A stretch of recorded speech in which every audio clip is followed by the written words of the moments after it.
حي على الفلاح.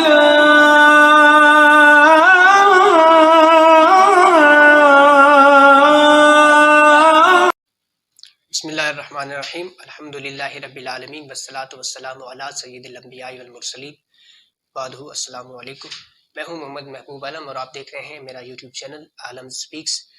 ویڈیو کو پورا دیکھنے سے پہلے آپ سے التماس ہے کہ اس چینل کو سبسکرائب کریں اور اس کے ساتھ ساتھ بیل آئیکن کو ضرور دبائیں تاکہ روزمرہ کی بنیاد پر آنے والے تمام تر نئے پیغامات آپ تک ضرور پہنچ سکیں۔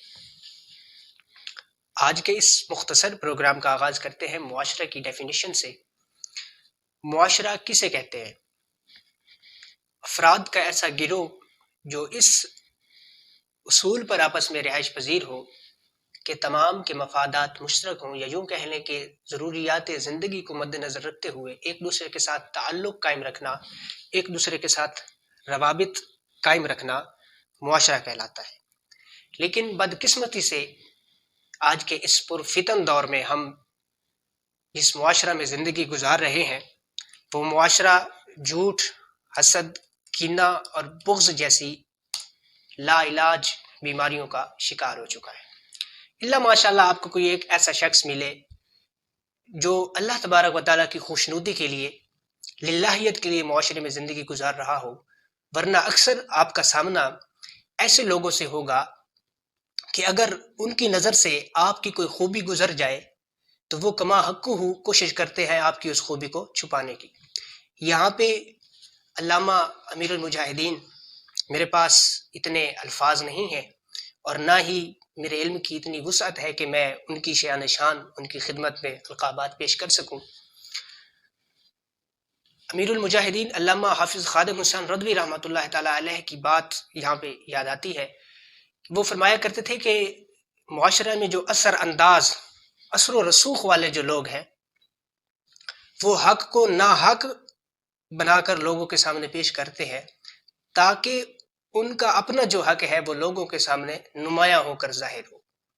بالکل حقیقتاً بات ہی ایسے ہے، لوگ آپ کی خوبی کو چھپاتے اور دباتے ہی اسی وجہ سے ہے کیونکہ ان کی جو شخصیت ہے وہ خوب تر سے خوب تر اور نمایاں ہو کر لوگوں کے سامنے آئے۔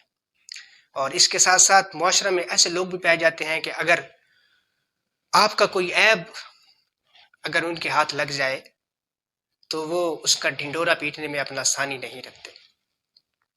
ہمارے معاشرے میں بالکل ایسے لوگ موجود ہیں کہ جن کی وجہ سے ہمارا معاشرہ اسلامی طرز حیات اور اسلامی تعلیمات اور اسلامی عمل سے بہت دور نکل چکا ہے۔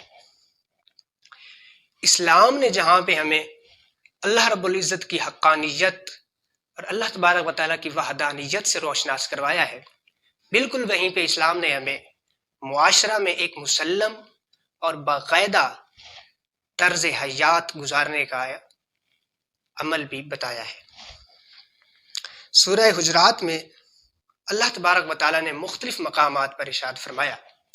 میں اللہ تبارک و تعالیٰ کے ان ارشادات کو آپ احباب کے سامنے رکھنے سے پہلے یہ کہنا ضروری سمجھوں گا کہ بظاہر تو ان ارشادات کا تعلق اس وقت کی موجودہ صورتحال سے ہے، لیکن اعجازات قرآن مجید سے ایک یہ اعجاز بھی ہے کہ آپ قرآن کریم کے جس لفظ کا فصاحت و بلاغت کی روح سے جس لفظ کا جو معنی آپ مراد لینا چاہیں گے وہ لفظ اپنے اس معنی پر کما حقہ پورا اترے گا۔ اللہ تبارک و تعالیٰ نے سورہ حجرات میں مختلف مقامات پر فرمایا، اگر ہم ان الفاظ کا ترجمہ کریں، ان الفاظ کی تشریح کریں تو بالکل ہمیں معاشرہ میں زندگی گزارنے کے عوامل کی تعلیم ملتی ہے۔ اللہ تبارک و تعالیٰ نے پہلے مقام پر فرمایا فَتَبَيَّنُوا، خبر کی خوب تحقیق کر لیا کرو، یعنی کہ آپ کے پاس آ کر کوئی شخص کسی کی آپ کو خبر دیتا ہے تو اسے آگے پھیلانے سے پہلے یہ بہتر ہے کہ آپ اس کی تحقیق کرو کہ کیا واقعی یہ خبر سچی ہے، یا میری زبان سے جو یہ جملے ادا ہو رہے ہیں، میری زبان سے یہ جو جملے ادا ہو رہے ہیں، کیا وہ شخص ان جملوں کا مصداق بنتا ہے جس کے بارے میں یہ بات بیان کر رہا ہوں۔ تو ہمیں اس اللہ تبارک و تعالیٰ کے امر پر عمل کرنا چاہیے، فتبینوا، خبر کی خوب تحقیق کر لیا کرو۔ دوسرے مقام پر اللہ تبارک و تعالیٰ نے فرمایا فاصلحوا، مسلمانوں کے درمیان صلح کرواؤ۔ تیسرے مقام پر اللہ رب العزت نے فرمایا وَأَقْسِطُوا، انصاف سے کام لیا کرو۔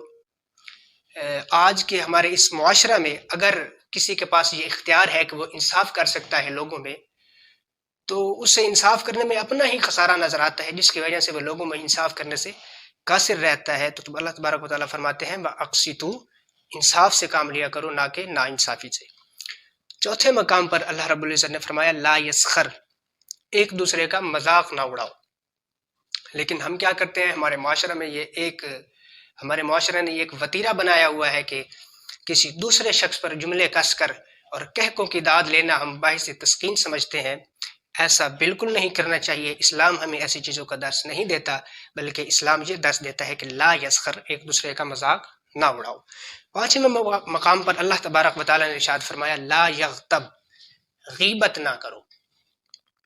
یہ بھی ہمارے معاشرے میں ایک ناسور اور منحوس عمل ہے کہ ہم دوسرے کی غیر موجودگی میں اس کے لیے برے جملے استعمال کر اس کے لیے برے جملے جو ہیں وہ استعمال کر کے ہم اپنے دل کو تسکین پہنچاتے ہیں۔ لہٰذا یہ عمل بالکل غلط ہے، آپ کی شخصیت کو یہ عمل داغدار کرتا ہے، تو اس سے بھی بچنا چاہیے۔ اس لیے اللہ تبارک و تعالیٰ فرمایا لا یغتب، ایک دوسرے کی غیبت بھی نہ کرو۔ دیکھیے کہ اسلام نے ہمیں کس طرح ایک باضابطہ اور باقاعدہ زندگی گزارنے کا درس دیا ہے۔ واقعتاً ہی اسلام نے ہمیں ایک مکمل ضابطۂ حیات فراہم کیا ہے۔ اسلام نے ہمیں ایک مکمل آئیڈیالوجی ہمیں دی ہے کہ ہم کس طرح معاشرہ میں زندگی گزاریں۔ اگر ہم اسلام کے بتائے ہوئے قوانین و قواعد پر عمل کر کے زندگی گزاریں تو وجدان یہ کہتا ہے کہ جب ہم جس دن اس دنیا سے جائیں گے تو اس دن لوگ ہمیں نم آنکھوں کے ساتھ اور دل بیزار و بے قرار لے کر ہمیشہ اپنی دعاؤں میں یاد رکھیں گے۔ انسان کو معاشرے میں اپنے کردار کا اور اپنے اخلاق کا مظاہرہ ہی ایسا کرنا چاہیے کہ لوگ آپ کو آخری دم تک اپنی دعاؤں میں اپنے دل میں یاد رکھیں۔ یہاں پہ ڈاکٹر علامہ محمد اقبال کا ایک شعر یاد آتا ہے، وہ فرماتے ہیں کہ حسن کردار سے نور مجسم ہو جا، ابلیس بھی تجھے دیکھے تو مسلمان ہو جائے۔ ہمارا آج کا یہ مختصر پروگرام اختتام پذیر ہوا، ملتے ہیں انشاءاللہ اگلی ویڈیو میں۔ والسلام۔